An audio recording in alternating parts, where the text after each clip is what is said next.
Muchas gracias, Carlos, por la presentación. Muchas gracias a Isaac Valencia, porque además el apoyo es mutuo. Y el apoyo es mutuo porque realmente al final estamos todos metidos en la misma causa. Es una cosa que nos gusta. Hacemos esto porque nos va este rollo desde hace años.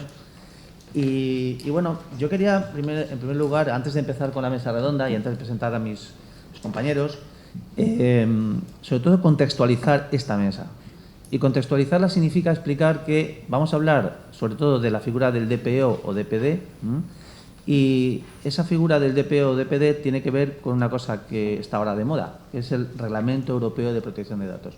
Es decir, estamos en un momento histórico muy importante. Venimos de una situación de la famosa LOPD, que ya todos conocemos, y esa LOPD trae su causa de una directiva, la Directiva 9546.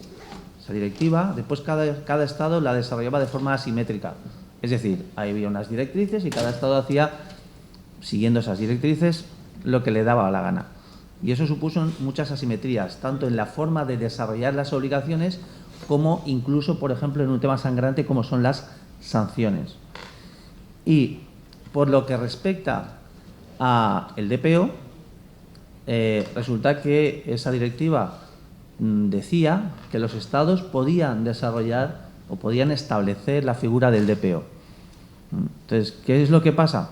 Que ahora nos encontramos con un reglamento europeo que supone un cambio importante, que es que ahora ya no estamos ante una directiva, estamos ante una norma de aplicación directa en los Estados que además contempla unos supuestos que después veremos de designación obligatoria de ese DPO.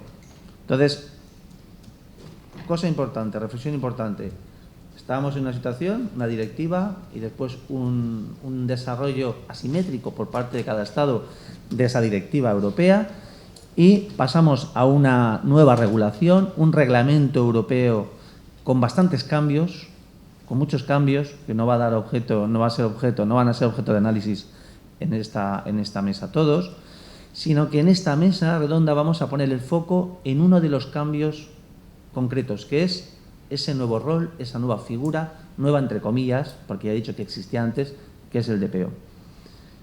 No es nueva, pero lo que es nuevo es el desarrollo que ha tenido, porque, como decía antes, por ejemplo, había países donde era obligatorio, donde habían establecido voluntariamente que en su ley estatal que fuera obligatorio, como el caso de Alemania. Había países como Francia que la habían establecido como voluntaria, y había países como España donde esa figura no existía. Había otro rol, existe otro rol que es primo, pero no es igual, primo hermano, primo lejano, no sé qué, o si hermano, que era el de responsable de seguridad con el que hay que deslindar y que bueno, será una de las cosas que haremos en esta mesa. Sin más dilación, simplemente me quería presentaros brevemente a las tres personas que nos acompañan. Los tres, además, son amigos porque se han hecho amigos porque tenemos una pasión común, que es esta cosa del dato, que digo yo. Son del club del dato. Primero, pues empiezo por este orden. A mi derecha tengo a Alberto. Alberto fue director de sistemas muchos años de la Confederación Sindical de Comisiones Obreras. Eso significa que estaba al frente de una organización que es la organización sindical que más datos de interesados trata y datos sensibles. Y tuvo a su cargo el despliegue de la protección de datos en todas comisiones obreras de toda España, en todas las federaciones, en todos tanto a nivel sectorial como a nivel territorial. Ahí es nada, ¿no? A partir de ahí, pues yo no voy a entrar en detalles de su extenso currículum. Ahora mismo lo he traído a esta mesa por un aspecto muy importante. Está en la AEC, la Asociación Española de Calidad. Y allí él tiene el cargo, es CIO IT Strategy de la AEC, y la AEC es una entidad que desde hace ya casi 30 años, o sin casi, no sé, desde el año 1961 o por ahí. Vaya tela. No, pero desde hace 30 años algo pasa desde hace 30 años. Creo que desde hace 30 años se dedica a certificar personas. ¿Me vas a rectificar en todo? ¿No éramos amigos? Bueno, la cuestión que es una entidad que tiene en su seno el CERPER, que es una parte, un área que se dedica a certificar personas. Y ha certificado personas en diferentes marcos y ahora va a certificar a DPOs. Por tanto, es un tema que creo que es por el cual lo traigo aquí. Al lado tenemos a Eusebio. Eusebio Moya es un histórico del dato, es una persona que de toda la vida se ha dedicado a protección de datos. De hecho, es el responsable, no solo ahora, es responsable desde hace mucho tiempo en la Diputación Provincial de Valencia de materia de protección de datos. Sabéis que la Diputación no solo es para la propia Diputación, sino que además presta servicio a los ayuntamientos. Por tanto, tiene un conocimiento muy extenso de esta materia. Y además, he salpicado también perfiles. Así como Alberto es técnico, es informático, el amigo Eusebio tiene una formación jurídica, por tanto es licenciado en Derecho, además de grado social, bueno, y todos tienen másters y cosas del universo, pero de eso ya todo eso me lo salto. Lo relevante es que va a aportar Eusebio esa visión del DPO en el sector público, que tiene matices diferentes al del sector privado. Por último, tenemos a Luca, Carmen Luisa Jiménez Villanueva, Luca, para los amigos. Luca, yo le digo que siempre que debería ser la empollona de clase, porque yo veo su currículum, premio, o sea, aparte de ser licenciada en informática, premio Bancaja, proyecto final de carrera, no sé cuántos digo. Tú eras la empollona de clase, ¿no? La típica empollona de clase. En fin, es de ISACA, es amiga del club de ISACA, es CISA, es muchas cosas, y sobre todo la traigo aquí porque además de conocer también mucho de protección de datos, aporta la parte del DPO en el sector privado en una entidad financiera. Ella conoce muy bien lo que es ese rol, ella está participando activamente en la definición de ese rol en Cajamar, en el grupo Cajamar, y la verdad es que, bueno, ahora se llama Banco de Crédito Cooperativo, Grupo Cooperativo Cajamar. ¿Lo he dicho bien? Sí, es la entidad cabecera del grupo, el banco. Perfecto, pues nada, pues sin más dilación vamos a empezar. Yo lo que os pediría es que fuera algo dinámico, ¿vale? Que esto fuera algo dinámico. Los antecedentes ya me los he saltado yo. Aquí pone espacio publicidad. Yo tengo ahí, pongo de mayor, quiero ser DPO, porque tengo unos articulitos en el blog escritos, porque como no nos va a dar tiempo a hablar de todo, algunos articulitos que desarrollan cosas que hemos visto, que vamos a ver ahora. Entonces, esto me lo voy a saltar porque realmente lo importante es el debate. Lo importante es que aquí que debatamos los tres, o que debatáis los tres, sobre diferentes aspectos. Entonces, yo voy a lanzar una serie de cuestiones. Primera cuestión, y iré pidiéndoos la opinión a cada uno de vosotros sobre cada una de estas cuestiones. Lo primero sería los supuestos de exigencia de DPO. Es decir, el Reglamento Europeo, como he dicho antes, dice o establece una diferencia sustancial en relación con la anterior regulación. Y dice, hay unos supuestos en los que es obligatorio que exista o que se nombre un DPO. ¿Vale? Bueno, DPO, DPD, DPO es el término inglés, DPD, Delegado de Protección de Datos, ¿vale? Bien. Entonces, aquí tenéis en la pantalla, para vuestra comodidad simplemente, los tres supuestos que el Reglamento Europeo dispone como obligatorios en que se nombre un delegado de protección de datos. Entonces, yo lo que empezaría es preguntando, no sé, primero a Luca, que está más lejos, por ejemplo, ¿vale? Que me cuentes, que opines sobre si te parecen que estos supuestos son correctos, son suficientes. ¿Qué opinión te merece esta regulación? Bueno, yo creo que lo primero que llama la atención de estos supuestos es la falta de claridad y de concreción que tienen. Es necesario, para poder entender a qué organizaciones realmente afecta esta exigencia, utilizar criterios interpretativos adicionales, como por ejemplo los que nos ofrece el grupo de trabajo del artículo 29, que es un órgano consultivo que nace al amparo del artículo 29 de la anterior directiva 95/46 y que ha ido emitiendo una serie de informes y de guías precisamente para puntualizar esta serie de imprecisiones que son bastante habituales en el reglamento. El primero de los casos nos indicará que va a ser exigible cuando un tratamiento lo lleva a cabo una autoridad u organismo público, excepto los tribunales que actúan en el ejercicio de sus funciones judiciales. La primera cosa poco concreta que nos encontramos es que para cada país la consideración de autoridad u organismo público va a ser distinta. De la mano de la guía que hemos comentado anteriormente, el grupo 29, en nuestro entorno podemos determinar que los que vamos a estar afectados de esta obligatoriedad van a ser administraciones públicas y todos aquellos organismos de derecho público, como por ejemplo serían colegios profesionales, federaciones deportivas, etc. En el segundo supuesto estaríamos hablando de actividades centrales del responsable del tratamiento o el encargado cuando consistan en operaciones que requieran monitorización periódica y sistemática de los interesados a gran escala. En este aspecto tendríamos dos puntos que aclarar.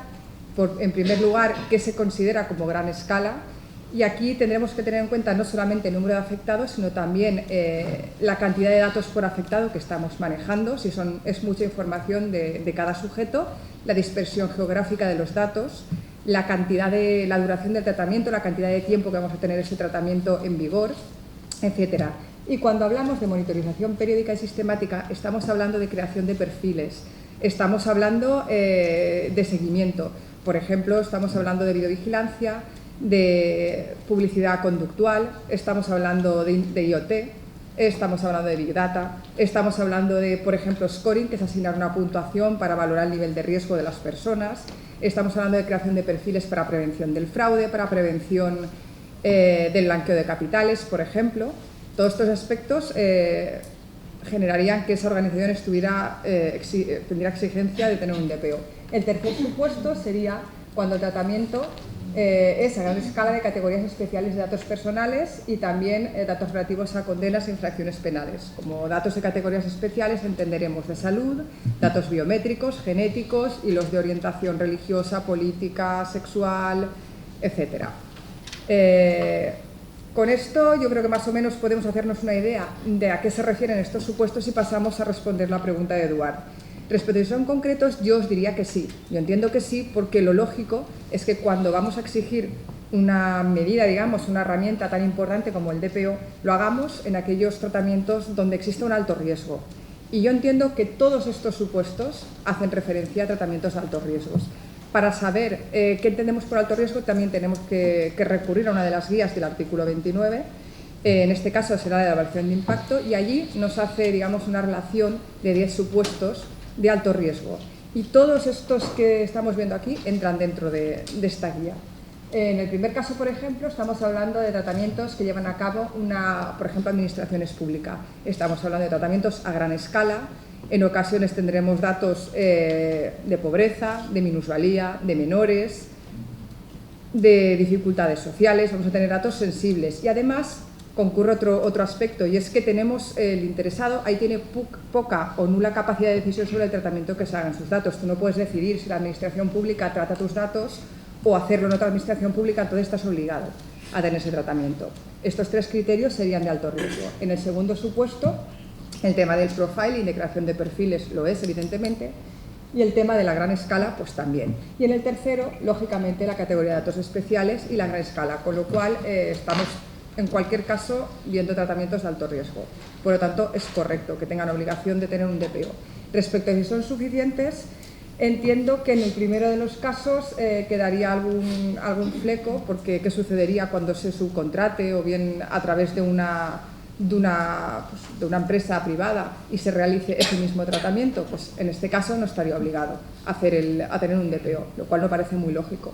Y en el segundo y tercer caso, y ya termino, simplemente la anotación que por aquí creo que no figura, que es que tiene que ser siempre que sean actividades principales de esta empresa. Me parece que ahí no está. Entonces, en realidad va a ser exigible cuando ese tratamiento se haga porque forme parte de la actividad principal de la organización, forme parte de su objetivo de negocio. Por ejemplo, si hablamos de una videovigilancia que una organización realiza porque tiene un montón de sucursales para vender dispositivos móviles y la realiza en sus propias instalaciones con su departamento de seguridad, que es muy amplio, no estaría sujeto a tener la obligación de un DPO porque no corresponde a su objetivo de negocio, a su actividad principal. Sin embargo, si lo subcontrata una empresa que se dedica a eso, en ese caso sí tendría esa obligación. Entonces, claro, a mi entender, pues no parece que sea todo lo completo que debiera, aunque sí correcto. Muy bien, perfecto, porque creo que nos has contextualizado, has diseccionado muy bien los tres supuestos, ponía actividades centrales, evidentemente, principales, centrales, es lo mismo, pero efectivamente has comentado los tres supuestos. ¿Algunas matices, cosas que tú quieras apuntar, Eusebio? Hombre, pues Yo, evidentemente, ¿en marcha? ¿Ahora sí? Sí. Sí, vale, perfecto. Yo, claro, quiero decir, voy a aportar mi punto de vista, pero ciñéndome a lo que conozco bien, evidentemente. Ahí hay muchos aspectos que yo ignoro. Evidentemente uno se puede hacer una idea y puede tener su opinión, pero a mí me gusta aportar siempre opiniones, digamos, fundadas, y fundadas sobre todo en la experiencia, ¿no?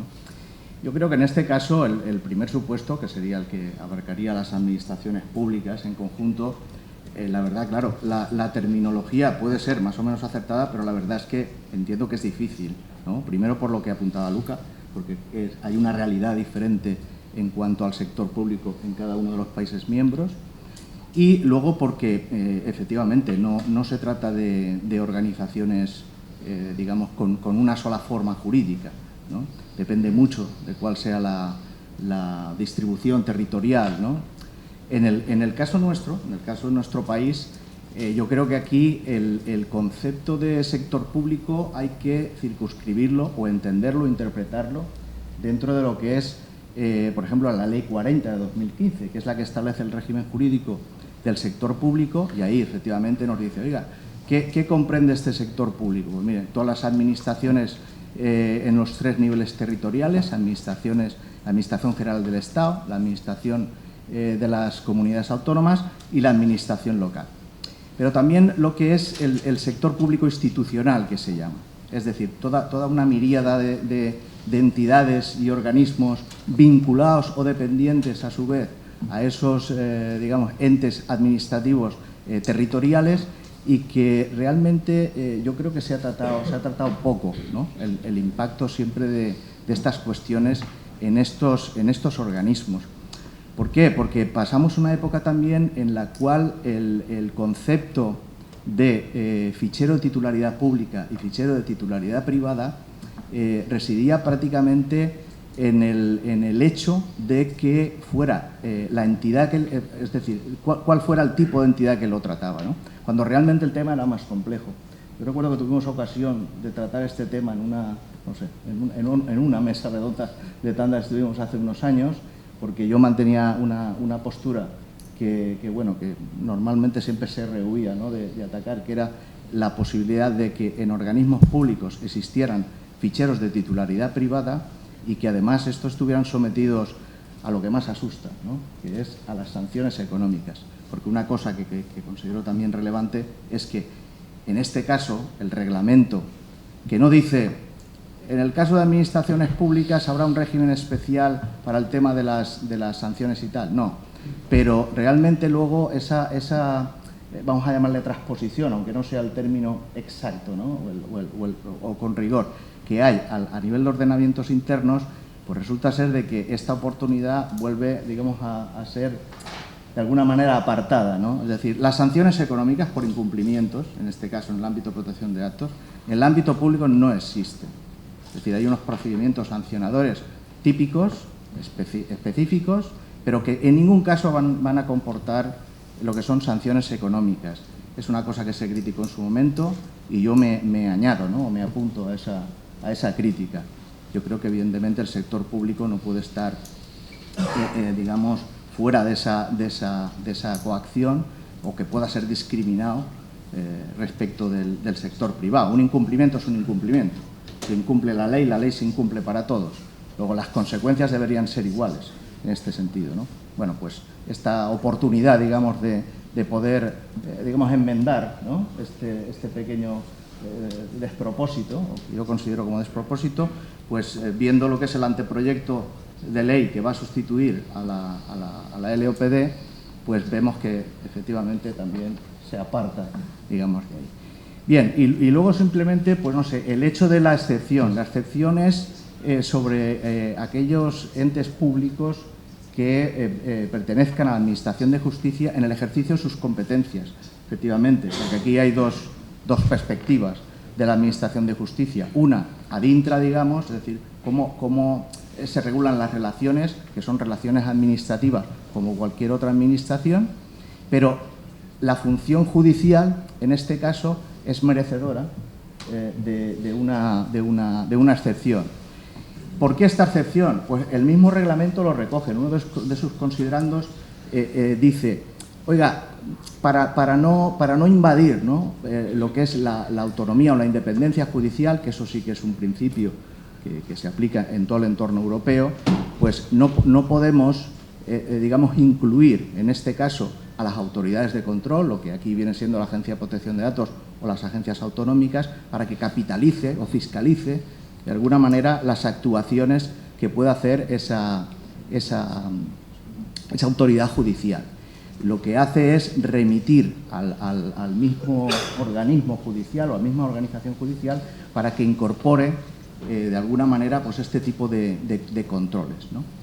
Lo que pasa que es muy curioso que no dice nada el DPO, simplemente lo deja fuera. Es decir, esa justificación que sí que hace para el tema de las autoridades, de no someter esa actividad al control o fiscalización de las autoridades de control, no lo dice con respecto al DPO, simplemente la excluye.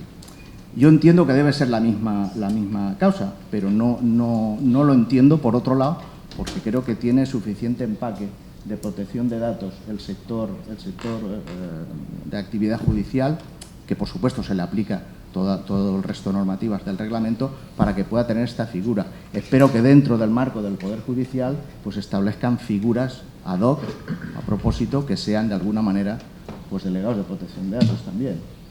Muy interesante eso. De hecho, después, si queréis, ya en el tema de comentarios, podemos hablar sobre ese tema. Hay una sentencia del Supremo, al final es el Consejo General del Poder Judicial quien está haciendo esas atribuciones, pero estoy de acuerdo contigo, totalmente de acuerdo contigo, que no puede quedar al margen, sino al final la Administración de Justicia, que trata muchos datos, pues esto sería un cachondeo, ¿no?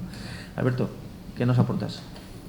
Yo voy a intentar centrarme en un aspecto concreto, y es, he participado en varias mesas sobre este asunto, en varios eventos sobre este asunto, y en todos ha surgido la preocupación de una cierta indefinición a la hora de delimitar o establecer, ¿tengo yo que tener un DPO desde el punto de vista de la empresa?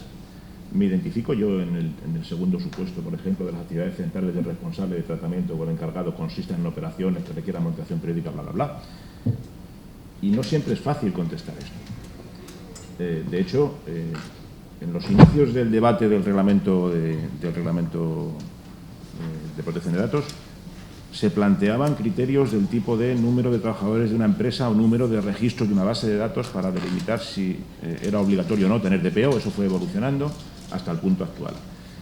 Y el grupo de trabajo del artículo 29 ha intentado, ha clarificado bastante estos criterios, pero nos encontramos ahora con un anteproyecto de ley de la LOPD que tiene que sustituir a la actual, que desde una pretensión de lo voy a clarificar, enumera 15 supuestos de entidades, directamente dice qué entidades tienen que tener un DPO.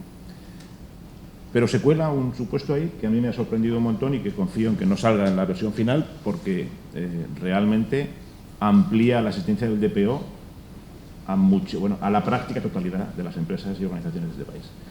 Me refiero al supuesto que dice que los prestadores de servicios de la sociedad de la información que recaben información de los usuarios de sus servicios sea o no exigible el registro previo para la obtención de los mismos. Es decir, todas las organizaciones y empresas afectadas por la LSI, la Ley de Servicios y Sociedad de la Información, que dice que con que tú tengas un sitio web donde estés rastreando la actividad de tus usuarios, anónimos o registrados, las famosas cookies, estás afectado por la LSI.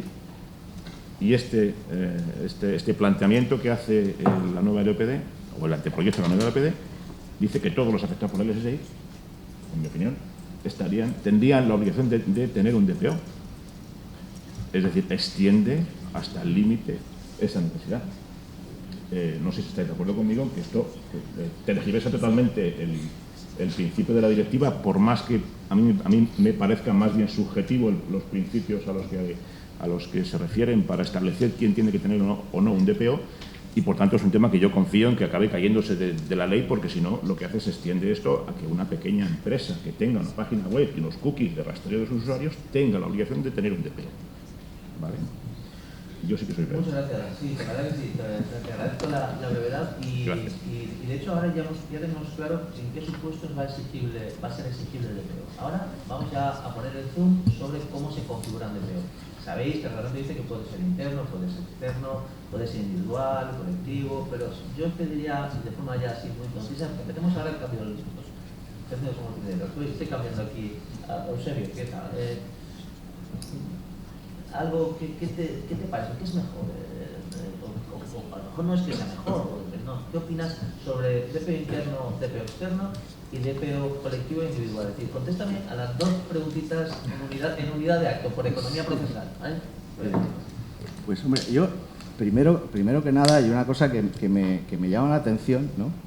Porque claro, si uno lee el reglamento, cuando habla de estas cuestiones que tú planteas, habla casi en singular, ¿no? Quiero decir, habla incluso de una persona física, ¿no? El reglamento se refiere a alguien, por ejemplo, ¿no? Es decir, el encargado o el responsable del tratamiento tiene que adoptar la presencia, ¿no? En este caso, de una persona. Además, utiliza el término persona, ¿no? Con este tipo de conocimientos para que haga este tipo de funciones. Vale. Sin embargo, si nos vamos al anteproyecto del EOPD, evidentemente ahí, y de manera taxativa, de manera específica, ya se dice que este delegado de protección de datos puede ser tanto una persona física como una persona jurídica. Hombre, yo soy partidario, efectivamente, de que pueda ser una persona jurídica también, además, el delegado de protección de datos. Y es más, que pueda ser, como tú planteabas, una figura colectiva, en el sentido de que pueda ser la reunión o la conformación de varios profesionales o que aporten diferentes perspectivas para atender este tipo de obligaciones. Sí es cierto que a veces esto, para decir, ¿cuándo sería conveniente uno, sería conveniente el otro? Pues la respuesta va a ser muy política, depende. Depende de la organización, depende de cuáles sean sus circunstancias. Si es una organización, por ejemplo, que tiene que atender, porque además es uno de los supuestos que recoge el reglamento y también el anteproyecto, un DPO compartido, por ejemplo, un grupo de empresas puede tener a un delegado de protección de datos para todas las empresas que componen ese grupo empresarial. En el caso de administraciones públicas estaríamos, mira por dónde, sin ir más lejos, en el caso de las diputaciones que tienen, digamos, bajo su tutela, en este caso como entre sus atribuciones legales, el hecho de atender jurídica, técnica y económicamente a los ayuntamientos, sobre todo a los de menor capacidad económica de gestión. Entonces, quiero decir, todo esto va a ser un gran depende y va a ser va a tener que tratarse, bajo mi punto de vista, de forma singularizada, caso a caso. Cuando se tengan recursos internos, pues bien, sería aconsejable acudir a estos recursos internos, pero cuando se carezca de recursos internos, y cuando digo carecer de recursos no me refiero solo al tema de cantidad, sino de calidad. Va a ser a veces muy difícil poder encontrar perfiles de este tipo, que se dicen eminentemente jurídicos y tal, pero también tienen un componente, en este caso tecnológico, y yo considero que bastante importante. Con lo cual, individual o colectivo, en función de esas características y, como decías, de interno, externo. de interno o externo, efectivamente, también en función de esas características. No, yo no sé. Alberto, ¿tú qué? Pues yo tampoco soy gallego y depende. Sí. Es decir, claro, aprovecho, coincido básicamente con lo que planteaba Eusebio y aprovecho el ejemplo de su propio ámbito además, ¿no? Creo que un criterio a la hora de establecer si un DPO puede ser, empiezo por el final, interno o externo, es que te encuentres en un ámbito donde los tratamientos de datos sean muy parecidos. Los ayuntamientos, pues que más que menos, tratan lo mismo todos. Es decir, desde una diputación, en el caso de la vuestra, que tengas que atender o que tengas que prestar ese servicio externo, entre comillas, no deja de ser la administración, ¿no? Pero también podría ser que unos ayuntamientos se mancomunen y decidan subcontratar a un tercero, ¿no? Los tratamientos que tienen son iguales, por tanto eso facilita mucho la mecánica o la dinámica del trabajo del DPO. Las circunstancias, el tamaño, las actividades, si es privada o pública, condicionarán que eso pueda ser interno o externo y desde luego los recursos. Se trata de incorporar o en plantilla o por la vía de un coste externo un nuevo servicio que no existe. Colectivo individual, Pues un poco lo mismo, o más o menos. Es decir, una gran organización que trate muchísimos datos, tenga muchísima complejidad, puede tener sentido que tenga esa figura colectiva que para mí no dejaría de ser una cabeza visible y un equipo técnico por debajo con diferentes niveles de especialización. Luca, tú añade algo, va, que no han dicho nada. Vale. Para eso no lo llamamos nada. Que faenas es la última en eso. Bueno, en mi opinión, aunque el reglamento efectivamente contempla ambas posibilidades, yo entiendo que la configuración óptima de un DPO en una empresa, sobre todo si hablamos de tratamientos de alto riesgo, debería ser interno. Y debería ser interno por varios motivos. En primer lugar, un DPO es un cargo de confianza. Entiendo que va a reportar al más alto nivel jerárquico, va a tener que formar parte de muchas reuniones, muchas de ellas de comités, incluso formar parte de esos comités, comités de dirección, comités de negocio, comités de marketing. Eso en primer lugar. En segundo lugar, va a tener una dedicación, una implicación muy profunda en la empresa y muy cercana. Por el principio de privacidad desde el diseño por defecto y por el PDCA, que también es uno de los principios de mejora continua, el DPO va a tener que acompañar al tratamiento desde antes de que este tratamiento exista y a lo largo de toda su vida, atendiendo a cada modificación, a cada cambio en las medidas de seguridad, la tecnología que existe, o sea, va a estar íntimamente implicado con todos los procesos de la empresa. En tercer lugar, también va a tener que conocer el sector, desde luego, en el que esa empresa o ese servicio público se mueve, lo va a tener que conocer con mucha profundidad. No nos va a valer un externo DPO un poco genérico, eso no va a servir, porque tenemos muchas implicaciones que va a tener que controlar. Y bueno, luego en cuarto lugar quería hacer un comentario que a lo mejor es un poquito más controvertido para abrir un poco también debate. En el reglamento preocupa mucho el tema de la independencia, de la autonomía del DPO, hasta tal punto que sí que se prevé pues, que tenga cierta protección a nivel de que no se le pueda despedir o se le pueda penalizar por el mero hecho de que realice sus funciones y que puedan ser en determinados casos a lo mejor un poco incómodas o que, bueno, pues si una organización tiene como objetivo pues sacar un tratamiento como sea, en las condiciones que sean, un tiempo mínimo, con los recursos técnicos mínimos, pero que tenga un retorno de negocio rápido, pues a lo mejor le resulta un poco antipático el DPO dando unas recomendaciones de que tiene que hacer ese tratamiento bien hecho. ¿Qué sucede si ese DPO es externo? Precisamente yo creo que esto lo que va a repercutir es que lo puede sustituir con mayor facilidad. O sea, podría prescindir de él, irse a la competencia por otra opción con más sencillez, digamos. Y por el otro lado, eso también podría repercutir en que incluso, no sé qué pensáis, podría repercutir en un conflicto de intereses, porque un DPO externo no solamente va a tener en mente la protección de datos de esa organización, que es lo único que debe tener en mente, sino también que él tiene que proteger esa cuenta que la organización donde trabaja tiene contratada con esa empresa. O sea, si en esa empresa no les gusta, ese DPO no les resulta conveniente, pues ese contrato, digamos que está en peligro. Entonces, no sé si ahí podríamos hablar incluso de un conflicto de intereses, tiene ahí un poco de...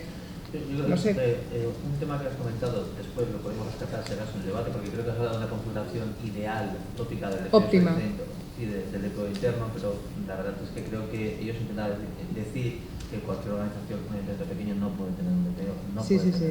Hablaba de alto riesgo también. Claro, está hablando de una entidad financiera como la tuya, eso sería lo ideal, ¿no? Pero bueno, después lo rescatamos. Pero yo, siguiendo el hilo de lo que has dicho, la verdad que me lo pones fácil, porque precisamente la siguiente cuestión, y aquí voy a pediros, en vez de que todos habléis de todo, porque no nos va a dar tiempo, voy a ir cada una cosa a una. Y a ti te lanzo la primera, Alberto.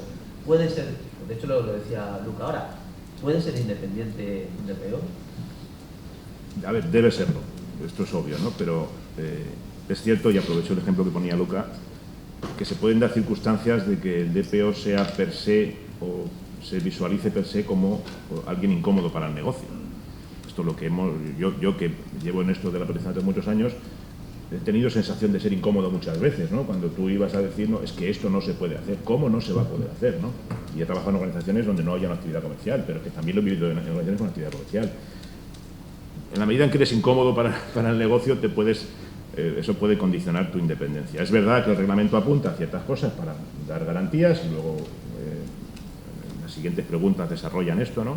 La protección que tiene el DPD para garantizar pues que, por ejemplo, no puede ser despedido de su función, pero eso creo que lo vais a desarrollar ahora vosotros. Vale, yo creo que puede ser independiente, pero que existen riesgos para que esa independencia se vea condicionada. Y aprovechando que además Eusebio, además de la falta de protección de datos, conocen muy bien los aspectos del derecho laboral, por también cuestiones de dedicación, históricas, ¿no? Pues te pregunto a ti la siguiente: ¿se le puede despedir o sancionar? Pues hombre, como ya apuntaba Alberto hace un momento, lo que recoge el reglamento y digamos que recapitula también el anteproyecto de ley es que no puede ser separado ni despedido por el ejercicio de su función, pero además es que añade un elemento que lo cualifica, no solamente por el ejercicio de su función, sino siempre y cuando, digamos, no lo desatienda de manera dolosa, ¿no? Es decir, se le añade en este caso un matiz que es importante, es decir, si usted en el ejercicio de sus funciones desatiende de alguna manera esta o actúa de una manera muy dolosa, evidentemente se le va a despedir. Pero quiero decir, al final, esto que pone o que quita a la situación de cualquier otro trabajador de la empresa que tenga otro tipo de competencia. Bajo mi punto de vista, ninguno. Es decir, si lo que se pretende con esto es reforzar, por decirlo de alguna manera, la posición del DPO dentro de la organización, pues bueno, bien, está bien que lo ponga, pero no goza de ningún régimen especial, de especial protección, como por ejemplo en el Estatuto los trabajadores tienen los representantes de los trabajadores en caso de despido o en caso de expedientes de regulación de empleo. Estas personas tienen un régimen de especial protección. No es ese el régimen que tiene en este caso el DPO. Y no te digo ya si nos vamos al ámbito de la administración pública. En el ámbito de la administración pública, donde todo está más encorsetado, pues hay que irse solamente a repasar las normas sobre función pública, recogidas básicamente, aunque la redundancia, en el Estatuto Básico del Empleado Público, donde se recoge cuál es el régimen sancionador. Nada de lo que no venga tipificado ahí va a tener cobertura. Y nada de lo que no venga recogido ahí va a tener, digamos, algún tipo de influencia. Es decir, que se puedan reconducir esas conductas ahí, será y tal. Pienso yo que esto, ¿cómo se podría de alguna manera, digamos, salvaguardar? Pues en el caso del sector laboral común, en el régimen de la negociación colectiva. Los convenios colectivos sí que pueden podrían recoger esa especial, digamos, tutela en este sentido, porque además tienen carácter de fuente del derecho, según el propio estatuto, los convenios colectivos, y también podría aprovecharse, a lo mejor, digo yo, el tema de los códigos tipo. El código tipo que va a recoger una serie de refuerzos para el tema de la protección de datos, al margen, evidentemente, del que ya se tiene per se por ley. Yo creo que a lo mejor, pues, a nivel sectorial se podrían recoger pues, una especie de especial tutela para los casos de los DPO de empresa, digamos. Lucas, ya que tú has notado antes el tema del conflicto, has hecho referencia al conflicto de intereses, ¿no? Por tanto, entiendo que hay una serie de incompatibilidades, ¿no? ¿Se puede compatibilizar? ¿Con quién sí, con quién no? El reglamento lo contempla siempre y cuando se garantice que no exista un conflicto de intereses que pudiera repercutir en la independencia del DPO. Esto lo que significa es que no debería tener participación en decisiones acerca de los fines o medios de un tratamiento, es decir, no debería ser un director general de operaciones, un director general financiero, un director de TI, por ejemplo. ¿Por qué? Porque también, aparte del interés en la protección de datos personales, pues también podrían tener otro tipo de intereses, pues como hablábamos antes, de que un tratamiento se realizara a toda costa y con unos recursos mínimos para optimizar el beneficio. Entonces ahí podríamos entrar en un conflicto que no se puede permitir.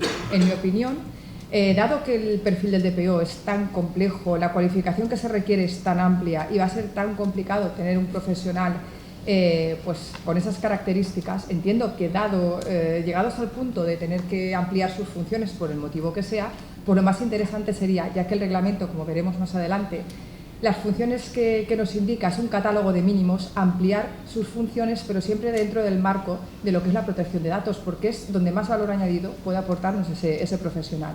Es mi opinión personal. Gracias por la síntesis y bueno, de hecho quizá después podamos profundizar o hablar en turno de preguntas o debatir sobre el tema del DPO responsable de seguridad, ¿no? Y tal, porque al final muchos roles, muchas funciones, pocos recursos, empresas o obligadas y de poco tamaño es complicado. Ya el tema de funciones y obligaciones, sí que la verdad que en este punto os pediría además de forma muy sintética vuestra opinión. Si las funciones y obligaciones que establece el reglamento que tiene que tener el DPO, y ya os avanzo simplemente para que no nos enrollemos, que las que dice son 4 y son de corbata, de asesorar, supervisar. Yo de hecho de mayor, que quisiera ser de más mayor, porque son todas muy así, digo, este no se moja. Pero claro, después te ves las que dice el esquema de certificación y dices que son 20 y además, la verdad que, en fin, no muy bien redactadas porque algunas no tienen ni verbo. Contratos con terceros, ¿pero qué es? Redactar contratos, revisar contratos, o no, simplemente, ¿cuál es vuestra opinión? ¿Parecen que son correctas? Empecemos por Piluca, ya que estás ahí. A mí me gustaría, si me lo permites, hacer un pequeño esbozo de lo que hablabas precisamente de la diferencia con el responsable de seguridad, pequeñito, ¿vale? Para que se entienda las funciones, pues lo que opinamos de las funciones.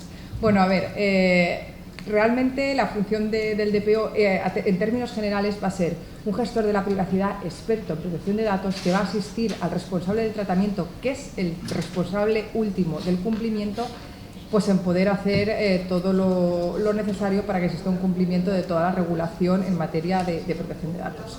No se debe confundir, como decía Eduard, con la figura del responsable de seguridad, ni es tampoco una evolución del mismo. El responsable de seguridad que establecía la LOPD tenía como funciones básicas el controlar y coordinar el establecimiento de las medidas de seguridad que la LOPD, de una manera muy concreta y clara, fijaba en función del nivel de riesgo que se asignaba a los ficheros. Y ese nivel de riesgo todos sabemos que se asignaba en función de la naturaleza de los datos y poco más, un matiz de la finalidad y ya está. El panorama se ha complicado enormemente.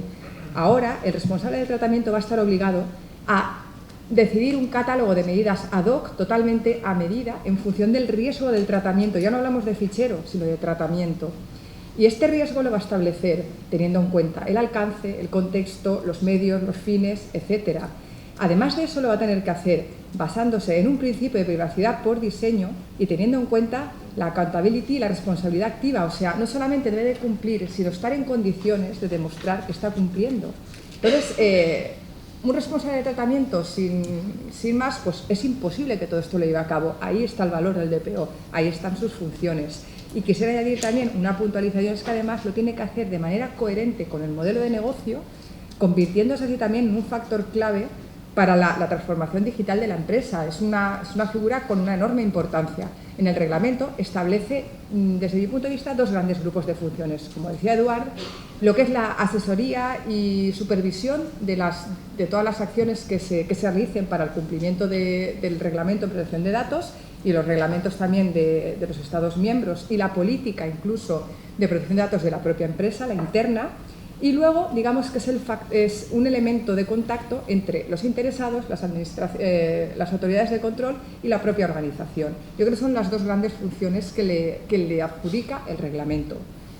¿No me dejas? ¿Bastantes o no bastantes? ¿Opinión? ¿Tú crees? Yo creo que... Bueno, ¿está bien o no está bien? Yo creo que simplemente lo matizaría con una parte más de ejecutiva, o sea, realmente, por ejemplo, la parte del registro de actividades de tratamiento o la parte del IPD, entiendo que el DPO puede aportar mucho a nivel ejecutivo, no solo de supervisión o coordinación o de asesoramiento, sino que en el momento de realizar esas funciones puede aportar mucho, porque es la persona más cualificada para ello. Pero Eusebio, el reglamento, te dice 4 funciones, todas esas son de corbata, asesorar, supervisar, y después llega el anteproyecto de nueva LPD, que ya hablaremos también de su técnica legislativa, si es una castaña, perdón.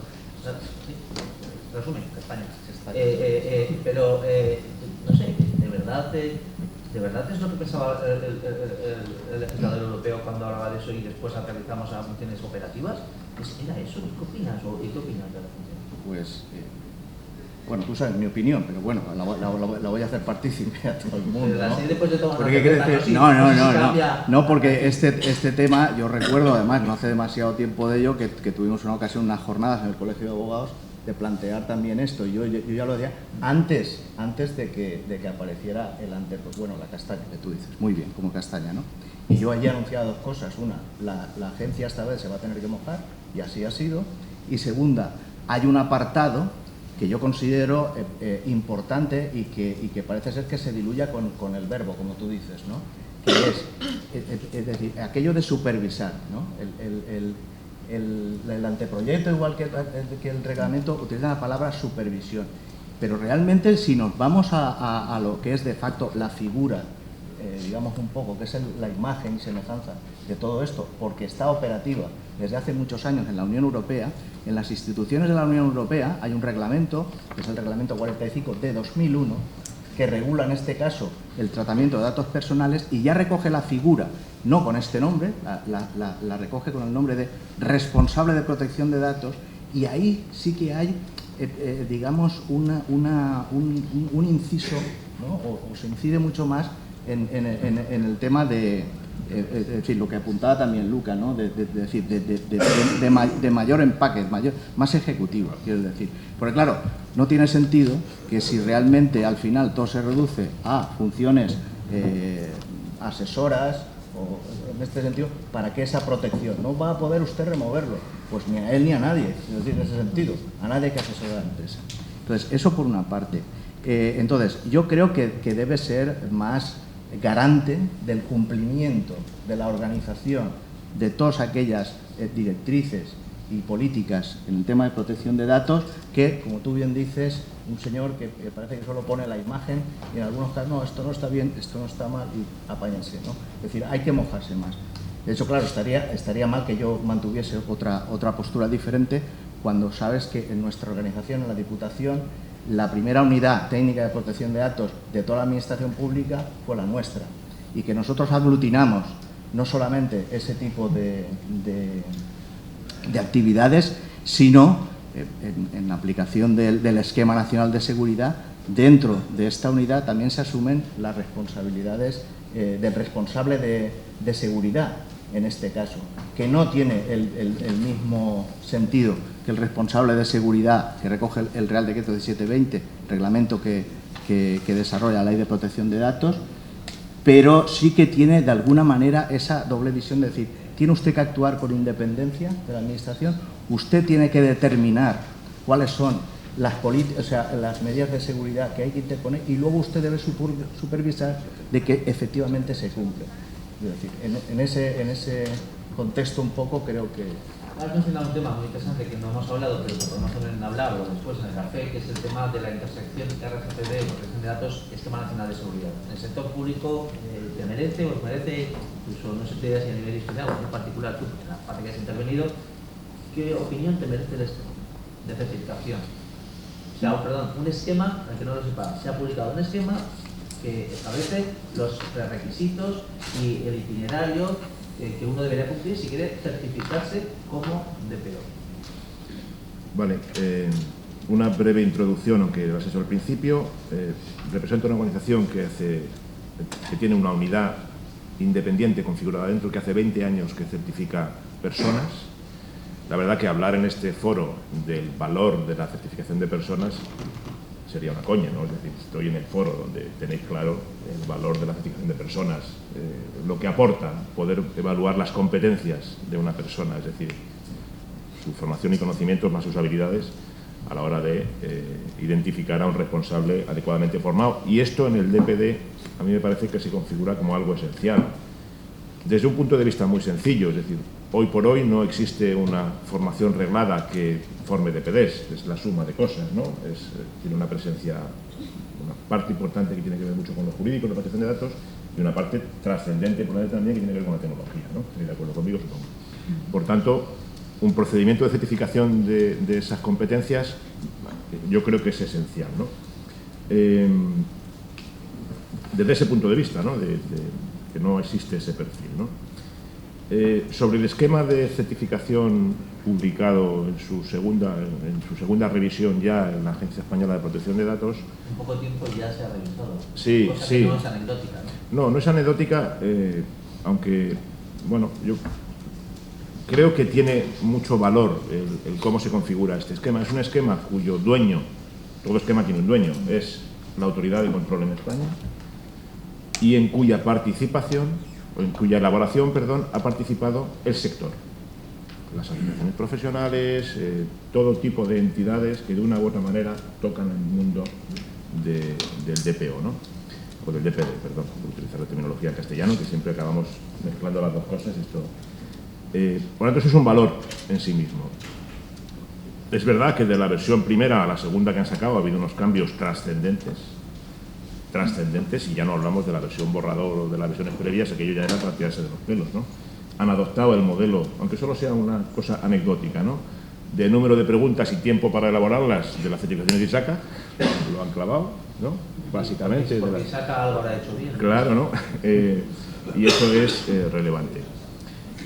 El hecho de que sea una certificación acreditada, o que sea necesario, mejor dicho, acreditarse ante el organismo que en España tiene esa función, que es ENAC, pues si no lo sabéis, es un organismo que depende del Ministerio de Industria, que tiene una configuración como asociación, pero el director general o el presidente es el subdirector general de calidad, no sé cuántos, del Ministerio de Industria, por definición, ¿no? Que utilizan para toda su acreditación la ISO 17024, que es la que regula cómo es el proceso de acreditación de una entidad que quiera certificar, pues le da las garantías de rigor necesarias, ¿no? Y aquí nos enfrentamos en este mundo, y me salgo un poco de valorar el esquema, ¿a qué tendrá más valor, ¿no? Si la certificación oficial, esquema publicado por la agencia, necesidad de que una entidad que quiera certificar esté acreditada por ENAC, frente a lo que ya existe, que son cursos de formación para ser DPO con certificaciones de terceros, o propias de la entidad que ofrece los cursos, o externas, incluso de empresas multinacionales. Pues el mercado dirá. El mercado dirá el valor que tiene un DPO certificado de acuerdo al esquema y a la norma de la autoridad en España frente a otras certificaciones. Claro, es exigente. Hablamos de un curso de 200 horas mínimo, con un temario extenso, para poder certificarte si llegas sin experiencia, 180, si no recuerdo mal, ¿no? 180 horas para certificarte si vienes desde mundos de no experiencia. Y en los procesos de certificación oficial, por ejemplo, no existe la figura del grandfathering, que es que tú llegas con una experiencia descomunal y además dices, y me voy a tener yo que examinar. Esto no existe, lo prohíbe la norma que regula cómo se hacen estas certificaciones. Por lo tanto, bueno, nosotros estamos en proceso de extensión de nuestra acreditación, porque estamos acreditados para varios esquemas, y seremos entidad certificadora del esquema oficial de la agencia. Muchas gracias, Alberto. Yo creo que sí que en los pocos minutos que tenemos, porque estamos más o menos casi en la hora, una cuestión que queráis plantear. Son dos muy rápidas. ¿Cómo ser que no tenemos conflicto de intereses? Para ella.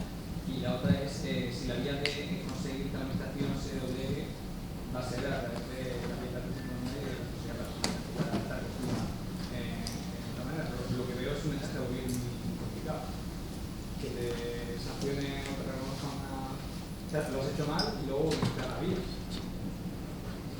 Muy bien, pues yo creo que la Luca quizá... Yo no lo he entendido muy bien, perdóname, ¿la puedes repetir? Porque cuando se trata de una figura de asesor en la que estás con tu sabiduría y por tanto eres como estás por encima de una de las nubes, sí, pues está bien, no hay conflicto de intereses, pero si por otra parte eres ejecutivo te tienes que mojar. Vamos a ver, no hay conflicto. Interno y tal, entonces... A ver, en principio...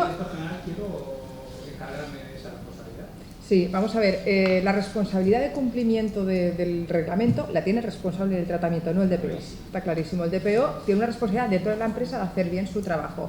Sí que es cierto que las decisiones que el DPO toma, sin ser realmente vinculantes a nivel de que vayan a ser las que la empresa vaya a realizar, no es así, es un asesor. En el caso de que no se lleven a cabo, se tiene que documentar por qué. Tiene que haber una documentación de por qué. Entonces, en el momento pues hubiera algún tipo de problema, pues sí que la empresa tendría que responder por qué no ha hecho caso de lo que el DPO le ha dicho. Entonces, en ese aspecto, las recomendaciones del DPO tienen que estar muy orientadas al tema de la protección de datos y no deben tener otros intereses para que sean totalmente, tengan la pureza de esa visión como manera, vamos, como manera clara, total. Como una sala de un comité de empresa. Exacto.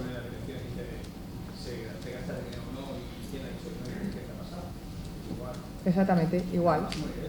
al máximo nivel. Pero bueno, sí que entiendo que podría haber un conflicto de intereses en el hecho de que si un DPO además realiza otra función, un cargo, por ejemplo, de dirección general, pues la decisión, la recomendación o la supervisión que va a hacer pues puede ser bastante laxa. Y aunque esa supervisión, digamos, no lleve a una decisión unívoca y clara, sí que en caso de no ser así van a tener que documentarla. Y en el hecho de que una autoridad de control pues haga una revisión, pues se encontrará con que han desoído lo que el DPO les ha propuesto. Y ahí sí que podría haber un problema. Entonces, de ahí viene, yo entiendo, el tema. Y la segunda cuestión que planteabas, creo que eso la puede contestar muy bien Eusebio, era si en el ámbito de la administración pública efectivamente hay una sanción económica, pues cuáles son los mecanismos coercitivos que pueden existir, ¿no? Claro, efectivamente. Al final esto lo que tiene este tipo de, digamos, de medidas, en este sentido, es ser coactivas, ¿no? Ser coercitivas, en el sentido de decir que sepa usted que si incumple esto le puede reportar esto. Y la verdad es que la pregunta surge en el sector público exactamente igual. Es decir, cuando un alcalde, por ejemplo, dice hemos hecho esto mal y tal, dice ¿esto cuánto nos puede costar? En coste económico. Y alguien le dice no, esto no tiene ningún coste económico. Bueno, pues si no tiene coste económico, claro, ese es el problema. Ese es el problema. Porque, claro, en un mundo idílico de todo esto, todo el mundo está mentalizado y todo el mundo sabe que tiene que cumplir las leyes y todo esto, y más, hombre, un representante, digamos, de la sociedad, como puede ser en este caso un alcalde. Bien, ¿cómo se puede instrumentalizar esto? Pues creo que es el artículo 18 de la actual, de la todavía vigente LOPD, contempla la posibilidad de indemnización.